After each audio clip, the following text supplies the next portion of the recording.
Hello students, welcome to our channel. நாம் இன்னைக்கு இந்த பதிவில் 10th standard common half yearly examination social science question தான் வந்து பார்க்க போகிறோம். ஸோ சோஷியல் சயின்ஸ் பொறுத்த வரைக்கும் இந்த மேப்பு, காலக்கோடு, 1 மார்க்கு இதெல்லாமே ரொம்ப இம்பார்ட்டன்ட்ங்க. நீங்கள் வீடியோ ஸ்கிப் பண்ணாமல் பாருங்கள். எந்தெந்த கொஸ்டின்ஸை எப்படி நீங்கள் அப்ரோச் பண்ணுறதை நான் உங்களுக்கு விளக்கமாக சொல்கிறேன். நீங்கள் இப்போ தான் நம்மளோட சேனலுக்கு புதுசாக வந்திருக்கீங்கன்னா ஸ்கூல் நியூஸ் தமிழ் சேனல் நம்ம சேனலை நீங்கள் சப்ஸ்கிரைப் பண்ணி சப்போர்ட் பண்ணுங்கள். பக்கத்தில் இருக்கக்கூடிய பெல் ஐக்கானையும் ப்ரெஸ் பண்ணிக்கோங்க. ஆல் அப்படின்ற ஆப்ஷனையும் செட் பண்ணி வச்சுக்கிட்டிங்கன்னா எல்லா அப்டேட்ஸும் உங்களுக்கு நோட்டிஃபிகேஷனோட அடிக்கடி வந்து சேருங்க. மறக்காமல் டிஸ்கிரிப்ஷனில் வாட்ஸ்அப் சேனல் லிங்க் ஒன்று இருக்கும், அதில் ஜாயின் பண்ணிக்கோங்க. உங்களுக்கு வேண்டிய notes, question paper, answer key, exam ரிலேட்டடான டவுட்ஸு, விடுமுறை அளிக்கும் போது தகவல்கள், ஸ்கூல் நியூஸ் எல்லாமே வரும். இப்போ வாங்க வீடியோக்குள்ளே போய்டுவோம். ஸோ இப்போ பார்த்தீங்கன்னா இந்த சோஷியல் சயின்ஸில் 1 மார்க் வந்து ஃபஸ்ட் நமக்கு வந்து கேட்பாங்க இல்லையா? ஸோ 1 மார்க்கில் நம்ம ஈஸியாக வந்து ஸ்கோர் பண்ண முடியும். அதனால் நீங்கள் இது வரைக்கும் எந்த 1 மார்க்கும் வந்து படிக்கல அப்படின்னாலும் இந்த ஸ்க்ரீனில் தெரியக்கூடிய எல்லா 1 மார்க்கையும் வந்து படிச்சிருக்கீங்களான்னு பார்த்துக்கோங்க. இதில் இருக்கக்கூடிய ஒவ்வொரு 1 மார்க்குமே இம்பார்ட்டன்ட் தான். அதாவது நீங்கள் இது வரைக்கும் எதுவுமே படிக்கலான்னு விட்டுருங்க, அது ஒன்றும் பிரச்சனை கிடையாது. ஆனால் இப்போ நீங்கள் ஆஃப் இயர்லி எக்ஸாம் வரைக்கும் வந்துட்டீங்க இல்லையா? அதனால் இந்த கொஷின் பேப்பரில் இருக்கக்கூடிய 1 மார்க்கையாவது படிச்சிருக்கீங்களான்னு பார்த்துக்கோங்க. இதில் இருக்கக்கூடிய 1 மார்க்கெலாம் எங்கே இருக்குதுன்னு கேட்டிங்கன்னா, உங்களுடைய அந்த 10th சோஷியல் சயின்ஸோடைய ஸ்கூல் புக் பேக்கில் தான் இந்த 1 மார்க் எல்லாமே இருக்குது. இதில் இருக்கக்கூடிய அந்த சூஸ் த பெஸ்ட் ஆன்சராக இருக்கட்டும், ஆர் வந்து ஃபில் இன் த பிளாங்க்ஸாக இருக்கட்டும், மேட்ச் த ஃபாலோவிங்காக இருக்கட்டும், எல்லாமே. ஸோ இதில் இருக்கக்கூடிய கொஷின்ஸோடைய அப்ரோச்சும் பார்த்தீங்கன்னா நீட்னஸாக இருக்கும். ரொம்ப கொஞ்சம் அதிகமாக இருக்காமல் அதே ஒரே சிங்கிள் லைன்லேயே வந்து தான் கேட்டிருப்பாங்க. இப்போ ஃபார் எக்ஸாம்பிள் ஒரு கொஷின்ஸ் கூட உங்களுக்கு படிக்கிற பாருங்கள். Which crop is called as golden fibre in India? அது வந்து பார்த்திங்கன்னா சணல், ஜூட்டு தான் அது வந்து இருக்குது. The most abundant source of energy வந்து என்ன?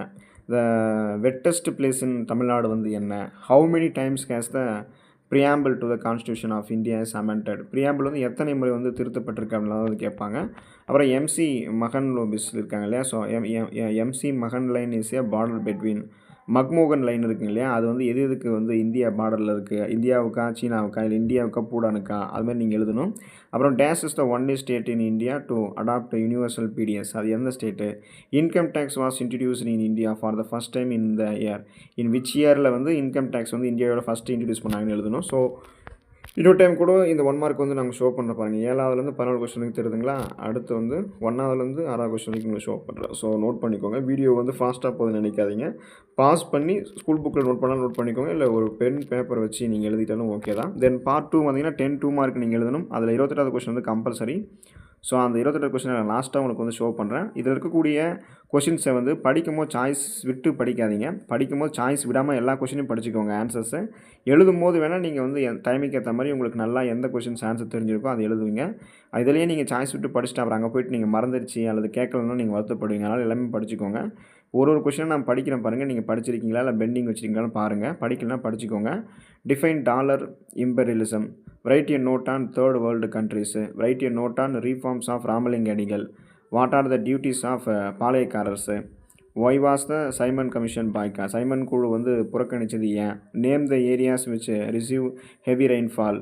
Name the different types of coal with their carbon content. What is migration stated types? What is Terai? Terai அப்படின்னா என்னன்றது வந்து நீங்கள் எழுதணும். ஸோ அது வந்து அந்த ஜியாகிரஃபியில் இருக்கும், அதை நீங்கள் எழுதிக்கோங்க. அப்புறம் பார்த்தீங்கன்னா what are the classical languages in India? இந்தியாவில் இருக்கக்கூடிய மொழிகள் வந்து செம்மொழிகள் வந்து என்னென்ன? List out the members countries of SAARC. சார்க்கினுடைய நாடுகள் வந்து என்னென்ன உறுப்பு நாடுகள் இருக்குது? What is the fair trade? What is entrepreneurship? தொழில் முனைவோர்னு என்ன? டிஃபைன் ஈக்குவபிள் கிளைமேட் அதான் உங்களுக்கு கம்பல்சரி, அதை நீங்கள் எழுதிக்கோங்க. மீதி இருக்கிறது எல்லாமே சாய்ஸ் வராமல் படிச்சுக்கோங்க. இன்னொரு டைம் கூட உங்களுக்கு ஷோ பண்ணுறேன், பார்த்துக்கோங்க. இதில் 15லேருந்து 23 ஷோ ஆகுது. அடுத்து 24லேருந்து 28 ஷோ ஆகுது. தென் பார்ட் 3 வந்தீங்கன்னா 42வது கொஸ்டின் வந்து உங்களுக்கு கம்பல்சரி. நான் லேட்டராக உங்களுக்கு ஷோ பண்ணுறேன். இப்போ இதில் தெரியக்கூடிய கொஷின்ஸ் எல்லாம் நல்லா நீங்கள் படிச்சிருக்கீங்கன்னு பாருங்கள். Fill in the blanks. அதில் வந்து 1 2 3 4 5 ஃபில் இன் த பிளாங்க்ஸ் இருக்குது. அது ஒன்றுமே உங்களுக்கு இம்பார்ட்டன்ட்ங்க. ஸோ ஈஸியாக 5 மார்க் அப்படியே 1 மார்க் மாதிரி எடுத்துகிட்டே போயிட்டே இருக்கலாம். அதனால் எல்லாம் படிச்சுக்கோங்க. அதில் பார்த்தீங்கன்னா எல்லாமே கொஷினுமே உங்களுக்கு வந்து ஈஸியாக தான் இருக்கும். அடுத்து 30வது கொஷின் பாருங்கள். Analyse the effects of world war 2 outbreaks of the Vellore revolt. Vellore புரட்சி 1806 இருக்குங்களா, அதோடைய அவுட் பிரேக் என்ன? அப்புறம் எஸ்டிமேட் பெரியார் ஈவேராஸ் வந்து decisive contribution to the social transformations of Tamil Nadu. சுயமரியாதை இயக்கம் இருக்குங்களா, ஸோ அதை பற்றி இது சோஷியல் டிரான்ஸ்ஃபர்மேஷன்ஸ் பற்றி எழுதணும். 33A பாருங்கள், பியும் பாருங்கள். Distinguish between western Ghats and eastern Ghats. Food crops and non food crops. Give reason. Agriculture is the backbone of India.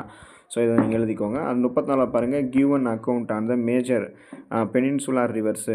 இதை பார்த்தீங்கன்னா ஒவ்வொன்றுமே உங்களுக்கு இம்பார்ட்டன்ட் தான். எல்லா கொஷின்ஸுமே நீங்கள் படிச்சுக்கணும்.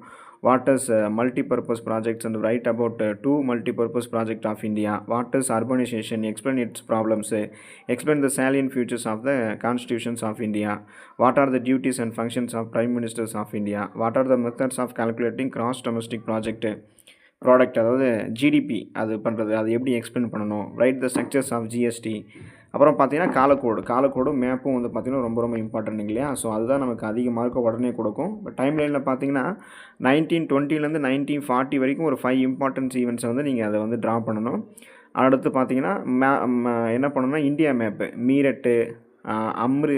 மீரட்டு, அம்ரிஸ்டாரு, ஜான்சி, வேதாரண்யம், அப்புறம் வந்து பாரக்பூர், இதெல்லாம் நீங்கள் வந்து அமிர்தசரஸ் அதெல்லாம் இருக்குங்களா, அதெல்லாம் நீங்கள் நோட் பண்ணணும்.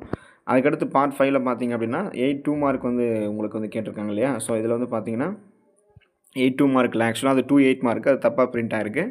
இதில் பார்த்தீங்கன்னா examine the factors that led to transformation to Gandhi into a mass leader. Gandhi வந்து ஒரு மிகப்பெரிய தலைவராக உருந்து எடுத்தாங்க இல்லையா, அதை பற்றி நீங்கள் எழுதணும். Right and account on river Kaveri பற்றி நீங்கள் எழுதணும். அப்புறம் மேப் பார்த்தீங்கன்னா உங்களுக்கு அது குறிக்க சொல்லியிருக்காங்க. இப்போ என்ன இந்தியா மேப் கொடுத்துருக்காங்க, தமிழ்நாடு மேப் கொடுத்துருக்காங்க. நீங்கள் இந்தியா மேப் குறிக்கலாம், தமிழ்நாடு மேப் குறிக்கலாம். நீங்கள் 2 மேப்புக்கான பிளேஸஸுமே வந்து குறிச்சிக்கோங்க. எப்போதுமே காலக்கோடு மேப் வந்து எந்த பிளேஸ் கேட்டாலும் நம்ம வந்து போட தெரியணும். அப்போ தான் நம்ம அதிக மார்க் வந்து ஸ்கோர் பண்ண முடியும். ஸோ ஒவ்வொரு பிளேஸாக படிக்கிறேன் பாருங்கள்.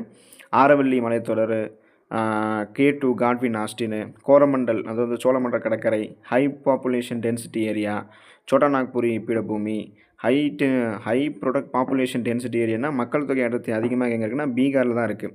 அடுத்து கோதாவரி ரிவரு, அப்புறம் லங்கதீஸ்வப்பு, அதாவது லக்ஷத்தீவு. அடுத்து வந்து பார்த்திங்கன்னா கஞ்சன்ஜங்கா, அதோடைய அந்த உயிரி தொழில்நுட்பம் பயோஸ்பயர், அதை நீங்கள் குறிக்கணும்.